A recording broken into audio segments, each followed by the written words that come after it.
Journalist MNR. Telugu electronic మీడియాలో 2 దశాబ్దాల పాటు ప్రధాన న్యూస్ ఛానళ్లైన ETV, national media Zee news, సాక్షిలో సీనియర్ జర్నలిస్ట్ గా, న్యూస్ ప్రెజెంటర్ గా పనిచేశారు. తెలుగు సినీ రంగంలో మోస్ట్ పాపులర్ హీరో, హీరోయిన్లవి ఎన్నో ఎక్స్క్లూజివ్ ఇంటర్వ్యూలు చేశారు. పలు రాజకీయ పార్టీలకు చెందిన కీలక నాయకుల్ని ఇంటర్వ్యూల ద్వారా పలకరించారు. 2024 కీలక ఎన్నికల్లో న్యూస్ ప్రెజెంటర్ గా విశేష పాపులారిటీ సంపాదించుకున్నారు.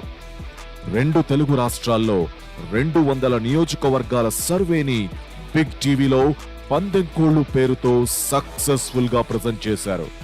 అందుకు గాను బెస్ట్ పొలిటికల్ న్యూస్ ప్రెజెంటర్ అవార్డులను అందుకున్నారు.